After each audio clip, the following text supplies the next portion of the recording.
যারা নির্বাচনে বাধা সৃষ্টি করছে তারা স্বৈরাচারের পক্ষে অবস্থান নিচ্ছেন, বলছেন দুদু। হৃদরোগে আক্রান্ত জামায়াত আমিরকে বাইপাস সার্জারির পরামর্শ।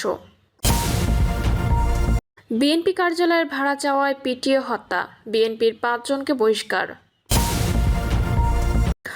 জানাবো সাপের কামড়ে সাপুড়ের মৃত্যু, সেই সাপকে চিবিয়ে খেলেন আরেক সাপুড়ে।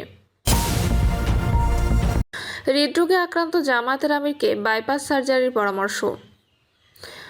বাংলাদেশ জামায়াত ইসলামীর আমির ডক্টর শফিকুর রহমান সম্প্রতি সমাবেশে অসুস্থ হয়ে হাসপাতালে চিকিৎসা গ্রহণ করেন।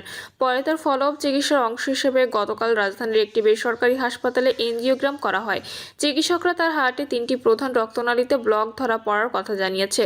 বিশেষজ্ঞদের মতে তার এ অবস্থায় বাইপাস সার্জারি করানোই সবচেয়ে যুক্তিযুক্ত সিদ্ধান্ত হতে পারে। তবে বিকল্প চিকিৎসা হিসেবে রিং পরানোর ব্যবস্থার কথাও বিবেচনা করা হচ্ছে। তবে এ পর্যন্ত বাইপাস সার্জারি নাকি রিং পরানো হবে কিংবা দেশে চিকিৎসা নেবেন নাকি বিদেশে যাবেন, এসব বিষয়ে চূড়ান্ত কোনো সিদ্ধান্ত হয়নি। দলের পক্ষ থেকে শিগগির বিস্তারিত জানানো হবে। জামায়াত আমির দেশে চিকিৎসা নেওয়ার পক্ষে জোরালো অবস্থান নিয়েছেন। মনোবলের কারণে তিনি বিভিন্ন কর্মসূচিতেও অংশ নিচ্ছেন। এমনকি গতকাল প্রধান উপদেষ্টার সঙ্গে জাতিসংঘের ফ্যাক্ট ফাইন্ডিং কমিটির সভায়ও যোগ দিয়ে বক্তব্য দেন। গত 19 জুলাই জাতীয় সমাবেশে হঠাৎ শারীরিকভাবে অসুস্থ হয়ে পড়লে জামায়াত আমিরকে রাজধানীর একটি বেসরকারি হাসপাতালে ভর্তি করা হয়। পরে হাসপাতাল ত্যাগ করলেও ফলো-আপ থাকেন। এনজিওগ্রাম ও অন্যান্য পরীক্ষা নিরীক্ষার মাধ্যমে তার হার্টে গুরুতর ব্লক ধরা পড়ে। আমিরের সুস্থতা কামনায় জামায়াত ইসলামের বিভিন্ন পর্যায়ে দোয়া মাহফিল অনুষ্ঠিত হয়েছে।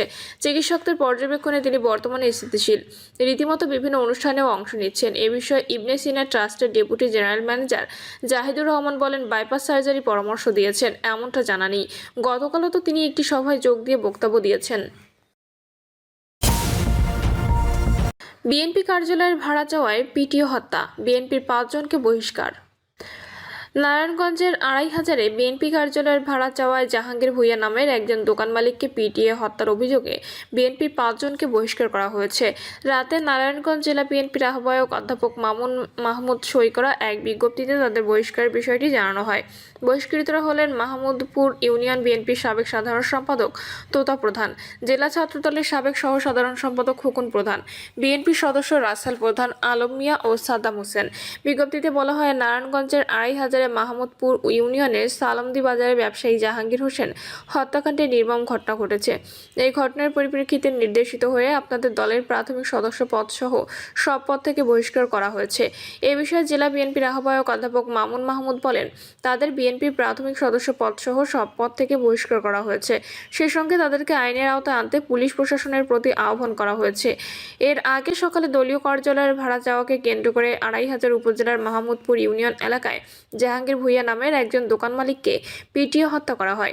এ ঘটনায় মাহমুদপুর ইউনিয়ন বিএনপির সাবেক সাধারণ সম্পাদক তোতা মেম্বার সহ 12 জন জড়িত বলে অভিযোগ করেছে নিহতের ছেলে।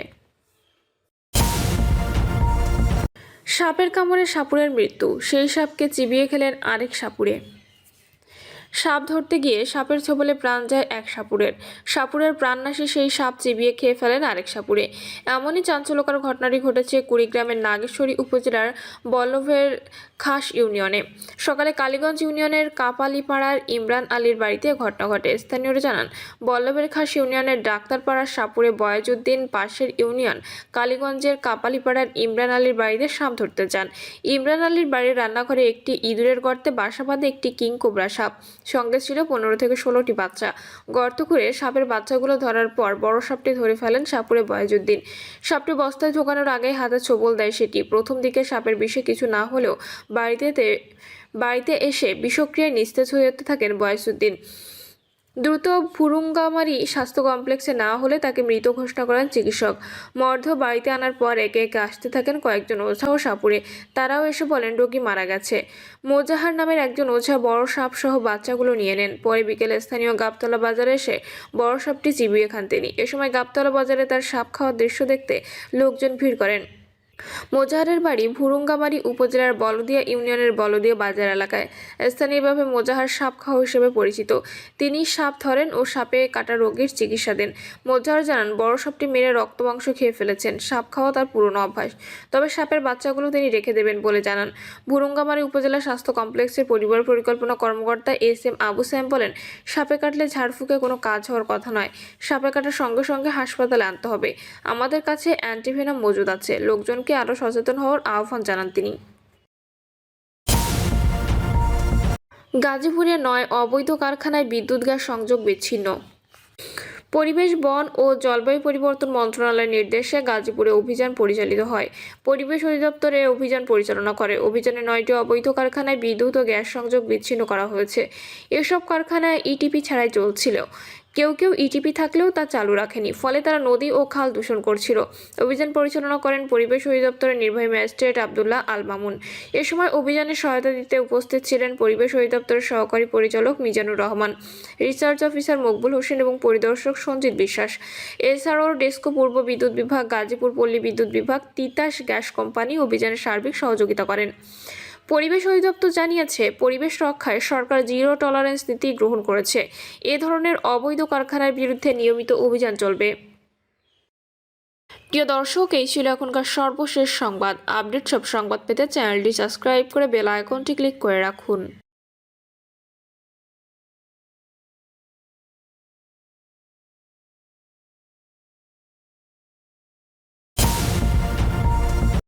এবং সর্বশেষ জানাবো, গাজীপুরে 9 অবৈধ কারখানায় বিদ্যুৎ গ্যাস সংযোগ বিচ্ছিন্ন।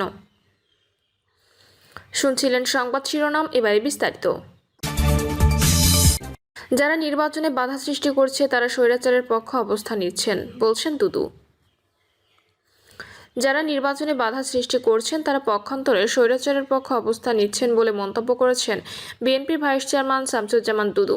নির্বাচন কবে হবে এমন প্রশ্ন রেখে দুদু বলেন, স্বৈরতন্ত্রের পতন তখনই সার্থক হবে যখন গণতন্ত্রের উত্তরণ সম্পন্ন হবে। যদি গণতন্ত্রের উত্তরণ সম্ভব না হয় তাহলে স্বৈরতন্ত্র ফিরে আসার ঝুঁকি থেকে যায়। যারা আজকে বিভিন্ন অজুহাতে গণতন্ত্রের উত্তরণের যে নির্বাচন, সেই নির্বাচনে প্রতিবন্ধকতা সৃষ্টি করেছেন বা বাধা দিচ্ছেন, তারা পক্ষান্তরে স্বৈরতন্ত্রের পক্ষে অবস্থান নিচ্ছেন। সরকারের প্রতি বিএনপির অবস্থান স্পষ্ট করে তিনি বলেন, বিএনপি প্রায় 16 বছর ধরে গণতন্ত্রের জন্য সংগ্রাম করছে স্বৈরতন্ত্রের বিরুদ্ধে। যারা আজকে স্বৈরতন্ত্রের পতনে বিএনপির ভূমিকাকে খাটো করে দেখছেন, তাদের বলবো, বিএনপি যখন আন্দোলন শুরু করেছিল, যাদের বয়স এখন 26 থেকে 28, তারা তখন শিশু ছিল।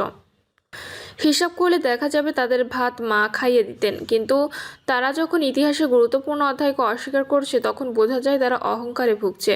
প্রধান উপদেষ্টার উদ্দেশ্যে তিনি বলেন, আপনি প্রতিটি মন্ত্রণালয়ের ছাত্রদের একজন করে প্রতিনিধি রেখেছেন। স্বরাষ্ট্র মন্ত্রণালয়ের একজন ছেলে পুলিশ নিয়ে গুলশানের একটি বাড়ি থেকে 50 লাখের 10 লাখ টাকা নিয়ে এসেছে। যখন আরও 40 লাখ আনতে গিয়েছিল তখন ধরা পড়ে। স্বরাষ্ট্র মন্ত্রণালয় ও পুলিশকে ব্যবহার করে চাঁদাবাজি হচ্ছে, এটা আপনি জানেন। আপনি ছাত্রদের মুরব্বি বানিয়েছেন, কর্তৃত্ব দিয়েছেন, ফলে শিক্ষা ব্যবস্থা ধ্বংস হয়েছে। এর কিছুটা দায় আপনারও দেওয়া উচিত। ছাত্রদলের সাবেক সভাপতি বলেন, আমরা আপনার সমালোচনা করি যেন আপনি একটি ভালো নির্বাচন দিয়ে বাংলাদেশের গণতন্ত্রের উত্তরণে সহায়তা করেন।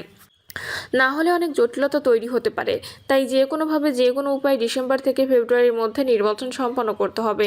চাঁদাবাজদের উদ্দেশ্যে সাবেক এই সংসদ সদস্য বলেন, যারা চাঁদাবাজি করছেন, দল গঠন করছেন এবং বিএনপির বিরুদ্ধে মিথ্যা কথা বলেছেন, তাদের বলবো, এখন সময় না, আরও সময় আছে। আপনারা যদি নিজেদের পরিণতি নিয়ে না ভাবেন তাহলে ভুল করবেন।